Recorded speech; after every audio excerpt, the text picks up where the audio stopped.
welcome to Counsel of the Day with Shanrae. I am Shanrae, and we are on week 3. Woo! This month has gone by. This is the second quarter, my second quarter for the year of 2023. I only do 4 quarters a year. So we're on quarter number 2, but we're in week 3, part 1 of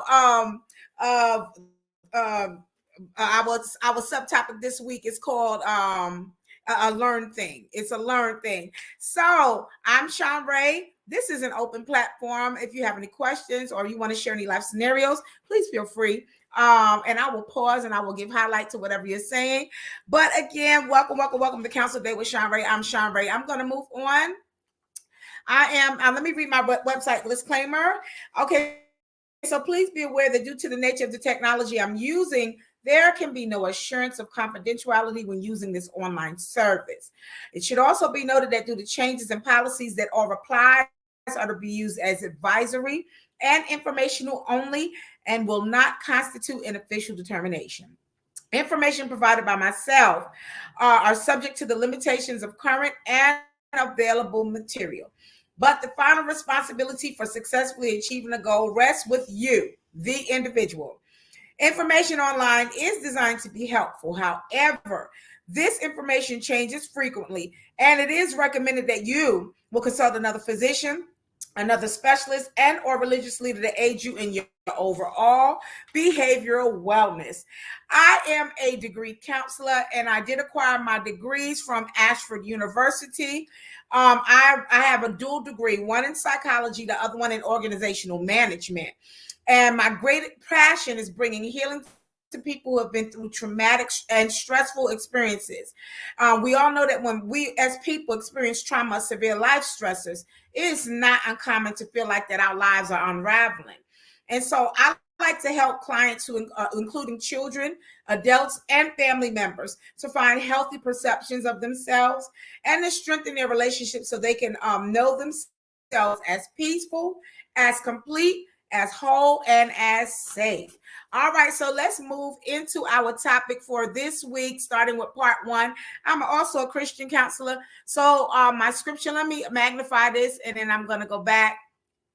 Comes from Luke 12:48, and it says, to whom much is given, much is required. That's all it is. So let's move on to our key points for tonight. Again, we're going to be talking about a learned thing. Okay, a learned thing. Is it a desperation? Or is it a lifestyle? But either way, is it a learned thing? All right. So I'm going to bypass the definitions. Most people know what certain definitions are: desperation and lifestyle. But let's open this up a little bit. Okay, and we're going to move on. Good evening, Peaches. How are you? So glad to see you. Woo! I've been traveling this weekend and I made it back. And so I am exhausted, but it was a beautiful weekend, So let's start with our key points. Number 1. Learned helplessness, a terrible psychological prison. What is learned helplessness? That's number 2. Number 3 is, why are we unable to react to certain situations? Number 4 is the symptoms of learned helplessness. Number 5 is, in which context appears the learned helplessness? Number 6, tolerance to failure protects us from feelings of despair. Tolerance of failure protects us from feelings of despair. So let's move on. That's deep right there. That's really deep. When you tolerate failure, you become tolerant to failure. That's your protection mode from feeling despair all of the time. Okay, so we're going to talk about learned helplessness, a terrible psychological prison. Let me magnify this for a minute. All right. Okay. So this theory, long-term theory, longitudinal study, is by Dr. Martin Seligman. Dr. Martin Seligman. All right. So he says, when we as people experience negative things, we like to believe that we can change those things, and hopefully, yes, that's the first thing you should think. I can change this. And it influences their course and turns people into something positive. It turns us into a positive situation. but this is not always the case. And when people begin to feel that they have no control over what is happening to them, they tend to give up. And then they start to accept their destiny, or what they feel is their destiny.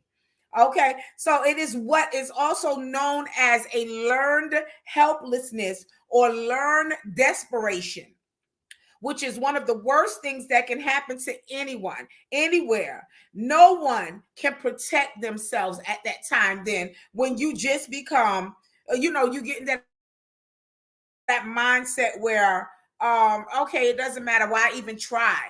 Why should I even try? Nobody should ever get into that mindset. All right. So, what is learned helplessness? And I'm going to magnify this really quick and then go back. What is learned helplessness?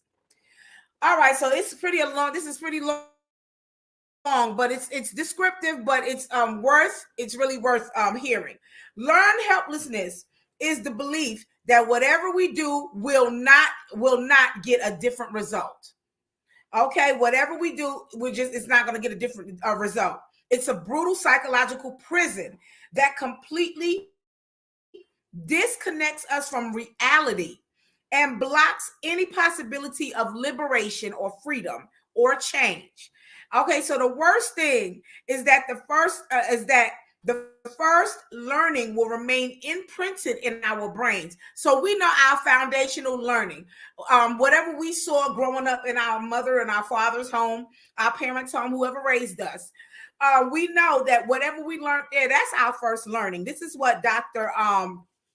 Seligman or Dr. Martin is saying. All right, so he said the worst thing is that the first learning will remain imprinted in our brains, leaving a mark that will affect our way of perceiving ourselves in the world. Let me give you a perfect example, and I'm gonna move on. Those of y'all that understand rap or know about rap, the Wu-Tang gang, Wu-Tang. And they had different people that came out of that gang.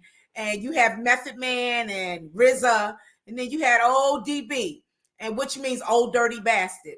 Well, I had the pleasure of working with ODB years ago before he passed very early. He was a young man when he died. And I did a show with him. Had the pleasure of doing a show with him. And I asked him, and didn't get a chance to really talk with him. But I asked him, sit down and just really, really talk with him. But I just asked him in passing. We were talking. And I said, why you call yourself ODB? Because he was so talented. And he said, my mama called me ODB. He said, and that's what I am, an ODB. And I said, no, sir. No, you're not. And he looked at me. And I had to leave because we had to go and get on the stage. We were passing. So it was our turn to go get on the stage and sing.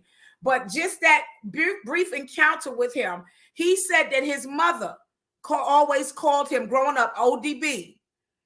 And he said, so that's why he said, that's what I am, ODB. I said, no, sir. No, you're not. And I kept going, and he stopped and he looked at me. And it was like a light bulb clicked. Then it clicked with him like, I'm not. That this is what Dr. Martin is talking about, that first learning, that foundational learning. So the first studies on learned helplessness have been made on animals. And, most people, they do their research with animals. That's the safest way to start. You don't want to start with humans. So they start with animals and monitor their behavior. Psychologist Martin, again, Dr. Seligman, saw that when they were continuously subjected to negative stimuli and had no chance to escape, at some point they simply stopped trying at all, and they just avoided the stimulus. They surrendered and behaved as if they were completely helpless. All right, and these were the studies on the animals.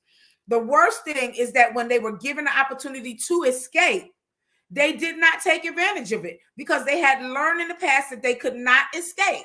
So the story of the chained elephant by George Bouquet reflects exactly what impotence is learned. Okay, so Dr. Martin says that when he was a little boy, he loved going to circuses. He said what he liked most about the circus was the animals. He particularly struck by the elephant, as he later learned was also a favorite animal of other children. So during the function, the huge beast boasted, he said, boasted a size, a weight, and a huge force.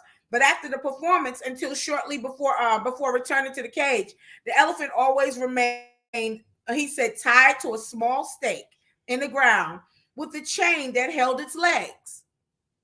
However, that stake was only a tiny piece of wood that was buried just a few inches into the ground. And although the wood was thick and powerful, it seemed obvious that that animal was capable of starting a tree with his strength. What did he say? Obvious that an animal capable of starting a tree. Okay, and could be released easily from that state. But the mystery still seemed evident. What holds that elephant there? He said. Why didn't the elephant flee? Peaches said, wow, be careful of the labels we place on children or nickname we give them. Exactly. And I was shocked, when that brief encounter when I met him, and when he told me that's what his mama called him, coming up. He said, so that's what I am. I just shook my head and I said, no, sir. No, you're not. And it was like a light bulb moment. But his whole life, that's what he told he was. That I wish he had more time on this earth to realize that that's not what he was, and he could live a different lifestyle. But you're right, that first learning, that foundation. Yeah. So as a child, Dr. Martin says that he still trusts the wisdom of the elders. Then he asked about the mystery of the elephant. One of them told him that the elephant ran away because he was not performing. Then he made an obvious question. He said, well, if you are performing, why are they strung up then? So the person said, well, I don't remember getting any coherent responses, but over time, he forgot the mystery of the elephant and the stake. Some years ago, Dr. Martin discovered that, lucky for him, someone had been wise enough to find that answer, that he asked years ago when he was a child. And he said that the circus elephant is no exception because it has been tied to a stake, since was very, very small. So he closed his eyes and imagined a helpless newborn elephant subject to being tied to a stake, like what we were saying about the example I just made with ODB. And he said, and the next day, until one day, a terrible day for the story, the animal just accepted the helplessness and resigned himself to the fate of being tied to a stake.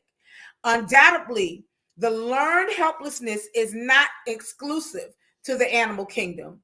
Often the same happens to people. So we are unable to perceive and take advantage of opportunities for change or relief when they appear. And we can live chained to poles that deprive us of our freedom, especially when we think we cannot do certain things simply because we once tried and failed. So at that moment, we have clearly recorded in our mind the message that we cannot do it. In fact, it is a fairly common situation in depression and in the victims of violence that they just can't do it. They just succumb to whatever that they was subject to at that time. So I was talking with someone earlier today, and they were actually talking about choices, about people that they know, and how some of them had really good foundational upbringings, but the choices that they made as young adults or as adults, it turned their life upside down in a negative way. And that now, and the person was saying that it's almost darn near impossible now for that person to change and become better. And I said, it's never too late. It is never too late to change your situation. It's just a choice. You got to make up your mind to now fight in this direction rather than just stay over there, stuck in this on this side. So when I said that, the person was like, you're right. But it takes the person wanting to fight to change, when they see an open door and that freedom, it takes that person to say, you know what? I'm going to try it again. And this time I'm really going to succeed. I have the tools that's going to help me overcome this situation, and I'm going to do it. I'm going to do it. So, number 2, why are we unable to react to certain situations? Let me move this along. Okay. Why? And I'm going to open this up. Why are we unable to react to certain situations? Okay, Dr. Martin says, he explains that we are incapable of reacting to painful situations because at some point of our journey, after trying to change the course of things without getting the expected results, okay? So people just give up because they didn't get the results they wanted after a certain amount of time, he was saying. So he says that we inhibit and fall into a state of passivity. In other words, when we feel helpless and believe that there is no solution, people start throwing in the towel to the point to where they are unable to see opportunities or the light at the end of the tunnel for change that will arise. It's as if they are putting the bandage of the past on their eyes and letting this determine their whole future. So in a sense, and I think I said, hey, Greta, how are you? In a sense, Dr. Martin said, in a sense, the learned desperation is a kind of psychological adaptation, a mechanism as the time comes when the forces abandon us and they're unable to continue to handle so much pain and suffering. So then they just start reducing their activation levels to preserve few resources of the whatever few resources that are left. In fact, the inability to react is always the result of a deep psychological deterioration. So instead of fighting and saying, I'm coming out of this, I'm going to overcome, just like they just throw up their hands. Oh, it ain't work in the past. It never worked for me in the past. Why would I keep trying? This is just my reality. This is just my life. And a lot of people with addictions, that's their mindset. This is it. This is I hear people say all the time, this was my the cards that were dealt to me. And I said, oh, no, that doesn't have to be the cards that was dealt to you. You still have a choice in the matter. It's still a choice in the matter for you. You can still, it's going to take some work. Everything takes work. You know that old saying, it's not worth having if he's not fighting for. Now, you don't want to fight for everything, but some things we have to fight for. If there are certain things that are strongholds or certain things that have been at a debilitating part of our lives, there's always a light at the end of the tunnel. There's always a better way. It really is. We don't have to accept, there is still some strength in there. You can continue to fight for liberation, for freedom, like Dr. Martin has been talking in here. Dr. Martin says to continue to handle I talked about that. So let's talk about the symptom. There are symptoms of learned helplessness. Let's talk about this right now. Let me move this along. And I'm going to magnify it. All right. These are some symptoms of learned helplessness. All right. So in learned helplessness are involved, there are different fundamentals. Number 1, motivational. Number 2, cognitive. Number 3, emotional. Number 4, and behavioral, which is giving rise to a series of thoughts, a series of feelings, characteristical behaviors, which manifest itself in behavioral behavior through your deep apathy. Okay, that's a lot of words, but you get what this is saying. So you got motivational, cognitive, emotional, and behavioral stimulus that all plays a part in the symptoms of learned helplessness. Dr. Martin said, number 1, the person does not learn from their mistakes. They feel that they cannot do anything to improve their situation and takes their destiny as immutable. Mistakes cease to be growth tools and become evidence of the existence of fatality.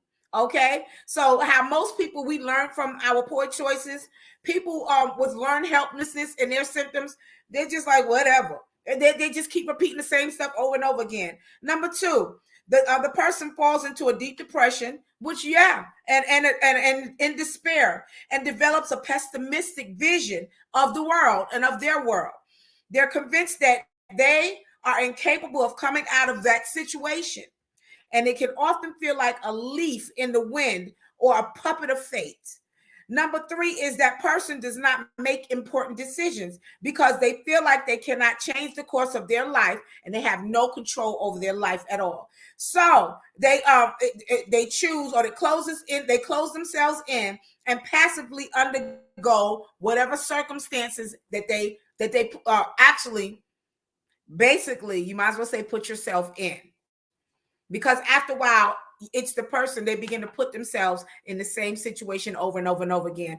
Unfortunately, if you know anything about molestation or anything, there's some, not all, but there have been some cases, not all. Again, I'm going to reiterate that there are some cases where you will see the person who was molested at some point in their life, a lot of times early in their life. It looks like they keep falling into the same hole. Like they keep putting themselves in situations where someone will take advantage of them and redo that same act to them over and over again. And this goes on over and over again, well into their adult years. And I'm not saying not all, but there are some cases where we have seen that happen. Us therapists have seen that happen. And so this is what this is talking about, that learned helplessness, where, it's going to happen. It's happened before, so it's going to happen again. And so their mindset is just like, well, whatever. They don't care, which is a very, very, very dangerous state. But again, yes, there is a light at the end of the tunnel. Yes, you can pull yourself up. You can make a decision and take small steps and say, you know what, let me try something else. And what I mean by this is not sitting there and being a whole dependent and relying on someone else, but you learning. Everybody has to learn, but you recognizing where you can learn from, who you can learn from, and how to take steps to move into a better position for yourself. Now, again, this teaching here, it's not for people that unfortunately are intellectually impaired and on the spectrum. That's something different. When you're intellectually impaired and you're on the spectrum, then that's something different. They will definitely need a good caregiver to help them through life. That's a different scenario. I'm talking about those that are not. Okay, and that some people just fall into a hole and stay in there. All right. So in fact, this is Dr. Martin. Dr. Martin says, in fact, learned helplessness has been associated with various psychological disorders, such as depression, anxiety, and phobias. So, for example, a shy person in social situations may begin to feel that they cannot do anything to improve their symptoms. That feeling of lack of control can lead to an avoidance of social situations, and this can worsen its timidity and trigger a social phobia. All right, so these are some things that help, these symptoms. Again, depression, anxiety, and phobias. So let's move this along. All right, the next thing says, in which context appears the learned helplessness? So let me open this up so you can see it. Let me move this because I'm talking and I'm not moving. Okay. In which context appears the learned helplessness? All right. So learned desperation can be seen practically in all areas of life. All areas. I don't care. You can be in Timbuktu and still see this. Okay. It's everywhere. So number one, professionally, you'll see it. A lot of us have seen this professionally in organizations where we're wondering how the person got the leadership position. How did they get this position? Because they don't know the job. But what they've done is they've learned how to manipulate or ooze their way in, but use other people's talents to stay there in that position. Okay, so we've seen that. We've seen this in professionally, socially, and personally. Because many obstacles to change. Okay, many obstacles to change are being put in many work environments. So when a person has proposed new ideas and all have been rejected, they end up adapting to whatever role that was there before and become a passive employee without any motivation. I mean, we've all been on jobs like that. I'm a former teacher, a former educator, and I have seen some of the greatest minds, some of the greatest teachers just say, you know what? They just throw their hands up and say, forget about it. I'm just going to stop. I'm going to stop doing what I'm doing. And I'm just going to go along with whatever program and whatever. And I remember working with a lead teacher, a veteran teacher. She was brilliant, but she had been teaching for over 30 years, almost close to retirement, and just started, at some point she said that she just started playing the game. And when I partnered with her teaching, if y'all hear any snoring, I'm sorry. I have a 7-month-old puppy and he's laying right here next to me, knocked out. So that's what you hear, my puppy snoring. So as I came in and the teacher started saying, I love your passion, but it's not going to work. And I just smiled and said, okay. And I kept doing what I was doing. After a while, like halfway into the school semester, I mean, it was like a spark. And we started really just going together, and the results that we got as teachers, special education teachers, I was special education middle school. They were phenomenal. Now, yeah, we had our challenges that we had to come up against with with the headship, the leaders, but we kept doing what we were doing until we were all split up and separated and moved to different schools. And even there, I kept doing what I was doing, So this is what Dr. Martin is talking about. He says it's also seen at a personal level, especially in those people who have been given many restrictions or labels when they were children, like I was talking about earlier, ODB, okay, and were not taught to handle failure. If a person grows up with the idea of being incapable, they will carry that idea for most of their life, and it will become a limit to their development. This is why phrases such as "do not even try to do it" or "you're not able to do anything." This is why these phrases become a stone that damages self-esteem and self-dignity. Okay, those who have listened to them throughout their childhood will not only be afraid of challenges, but will not even be able to identify good opportunities. Because again, if it's worth having, it's worth fighting for. If it's worth, I can tell you as a independent artist, I'm 30 plus years in. I'm not a mainstream artist. I'm still not a mainstream artist, but I'm not going to stop putting out music and putting my perspective, my musical perspective out there. I'm going to keep going. Okay, if I become mainstream, I do. If not, there's still an audience there that still enjoys what music and my message that I'm putting out there. I mean, I've heard there's people that say, well, you're in your 50s now. You're in your 50s, when you gonna give it up? As Dolly Parton said, as long as your heart is pumping, there's always purpose. As long as that heart is pumping, you always will have purpose. Age is nothing but a number. So you could have lived your life whichever way you wanted to, for all up to 50, 60 years. You can still make up your mind at 50, 60, 70, whatever, and say, you know what? I'm turning around and I'm going to show something different. I'm going to live something different. Okay. So this is what Dr. Martin was saying.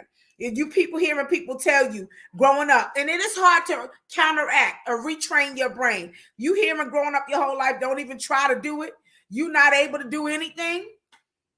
That's, that is terrible. Peaches said, I'm glad you said that. Thank you, Peaches. So Dr.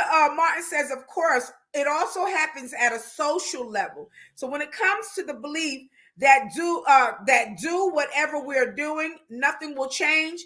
So we resign to the political, economical, and social system.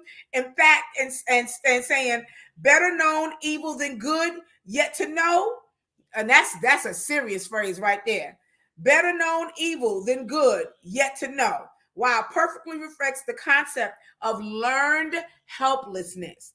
So Robert LaBelle's award-winning video called The Wind, it's called Wind, W-I-N-D, is perfect for understanding the learned desperation at social level with a touch of humor. It is important to be aware of this kind of learned helplessness because when this feeling is shared by a lot of people, it ends up becoming a nefarious destiny that nobody questions. Nobody questions that. Okay. So let's move this on. Let's move this along. Okay, let's see what this says here. So which peers learn how. Okay. All right, so now we're at tolerance to failure protects us from feelings of despair. This is deep. So when we tolerate failure, we have moved into a protection type of mode, which is going to protect us from the feelings of despair, of being, feeling despair. So all people do not react in the same way to adversity. We know that because we're all different. We're all different. Okay, there are those who develop the learned helplessness and others who become more resilient. Okay, I've learned to my childhood, now I'm switching platforms right now, and I am gonna put it in here. Let me find it. I'm gonna put the link in here for y'all. I just dropped a new single today, and it's basically my autobiography. The song is called "My Name Is Shanrae." It talks about a lot of the adversities that I experienced growing up as a child, but how there was still a motivation in me to keep moving. I'm going to drop the link in here towards the end of it if you want to listen to the song. Okay. But this is what Dr. Martin is talking about. Okay. He says that people develop learned helplessness and others who become more resilient. So the key lies in coping resources that we can activate in those moments. So this is why Dr. Seligman or Dr. Martin, the same person, himself defends the need to fail. He defends it. He said we need to feel sad. We need to feel angry. We need to feel frustrated. Protecting people from these emotions makes us more vulnerable because we do not learn to persevere. I'm going to pause here. Years ago, there was a case that I came across where there was a parent and they only had one child.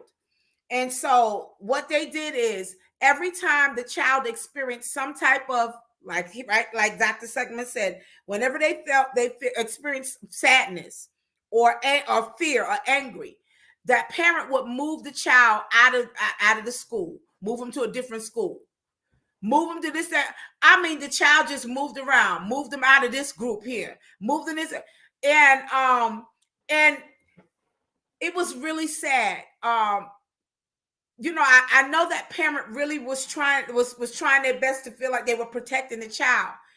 But when the child became a teenager, 16, 17, the child developed a disorder. And that was their coping mechanism. And that disorder was terrible. It almost took that child's life because at that time, they had to get professional help for that child. But at that time, all of them years, that child had to relearn how to cope through anger, how to cope through feeling sad, how to cope through feeling frustrated without depending on whatever dependency they began to do, and to cope with it. Because again, like Dr. Martin says, and many theorists say, this really is a part of life. You have to feel sadness at some point. It's not, but it builds your character. You got to feel angry. It builds your character. I shared last week about something that happened when I was angry and I had to look, it was bad. Okay.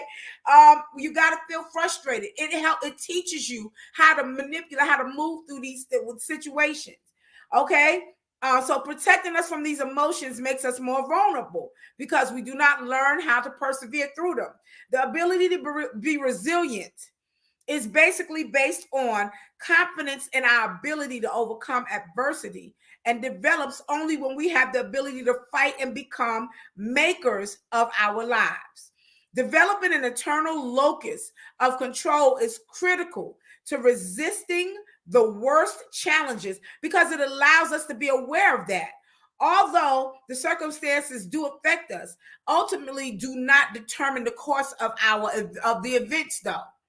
So, learning how to intervene in the environment in which we live and get results, both positive and negative, it allows us to understand that we have some degree of control and that external variables are not always responsible for what is happening. Like I said earlier, external variables, things that happen externally, they're not always what is always responsible for what is really happening to us, because a lot of times external things that's going on, for example, your light bill get turned off.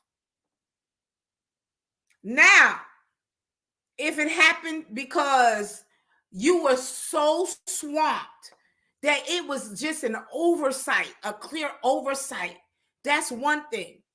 But your light bill get turned off because whatever income you had coming in, you spent it on something that you wanted to spend it on. You splurged and you took your bill money and used it for something that's going to make you feel good. Then when it's time, the people are sending you notices, they're going to shut your lights off. They're going to shut your lights. And then when it happens and you're sitting in the dark, that's an external thing. What Dr. Martin is talking about, that's something that could have been, that you could have avoided. Again, those choices. Okay. So, he said, I will my act.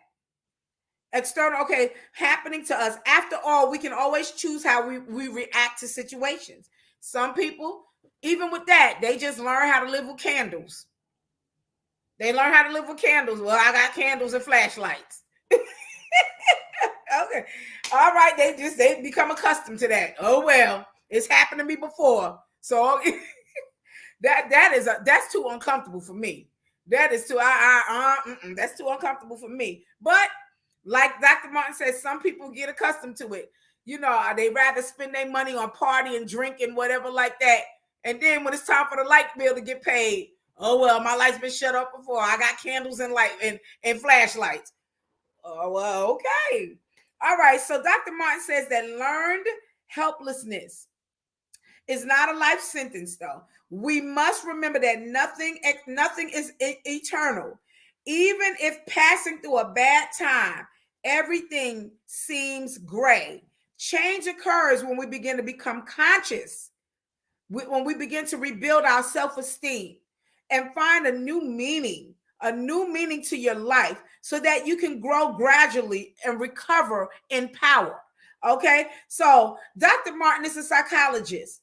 He spent several years writing articles in scientific journals. He specializes in health and psychology. And he does this to help people to create great experiences in their lives. So let's move on to our takeaway right now, because it's been, oh my gosh, I'm 10 minutes over. All right, let's move on to our takeaway. Let me open this. The takeaway says, learned helplessness is not a life sentence. I have to reiterate that. We got to remember that nothing is eternal. Even if passing through a bad time, everything seems gray. Change occurs when we begin to become conscious. We rebuild self-esteem and find new meaning to life so that we can gradually recover our power. All right, that's the takeaway. Let's move on to our quote for this evening. Let me open it a little bit. All right.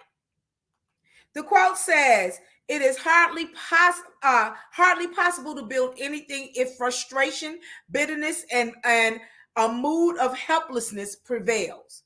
So it's hard to it's really almost impossible to build anything when you're frustrated, you're bitter, and you have a mood of helplessness that's in you. Okay, that's the quote for tonight. Now I'm going to move this on. This is my website for my fellow counselors or theorists. This is where okay, no, I'm sorry. This is BetterHelp. Oh, okay. So if you want a safe space to speak with a licensed professional online, BetterHelp offers affordable counseling sessions for individuals, couples of the family, couples and family members. Again, I am a counselor. I'm a degree counselor, but if you need to go into a safe space and you want to talk, what I like about BetterHelp, the same with me, I offer the same thing. But if you want to go to another avenue, BetterHelp is a good way. They offer 45-minute to 1 hour sessions on the phone or video, whichever way you want to do it. And it's like $59 for a session. Very, very good. It's a great tool. And you don't have to be contracted to talk with them for weeks at a time. If you just need to talk to somebody one time, contact them. They have great therapists there. All right, so let me move this along. Here's my website. This is where I received I got all my teachings from right here. All righty then. So if there's a past Counsel of the Day with Shanrae series that you missed or you just want to rewatch, go to my YouTube channel at Shanrae Price. Please like, subscribe, and hit the bell for notifications, and then select any past series that you would like to watch. Also, I am a professional counselor. And if you're interested in professional one-on-one counseling services, I also do video. I do it over the phone as well. I can do 40-minute and 1 hour sessions as well. If you're interested, contact me via Facebook Messenger at my Shanrae Owens, or you can email me at Shanrae@gmail.com. I'm a lifestyle strategist, and my aim is to aid you in your life's goals and your life's dreams. So this has been Counsel of the Day, Week 3, Part 1. I will be back on tomorrow evening, 9 p.m. Eastern Standard Time for Part 2. And next week is our final week. Thank you again for joining us on tonight. Have a wonderful evening. So good to see y'all. See you tomorrow night for Part 2. Bye. Oh, I'm going to drop the link. I'm going to drop the link in the comments for my song.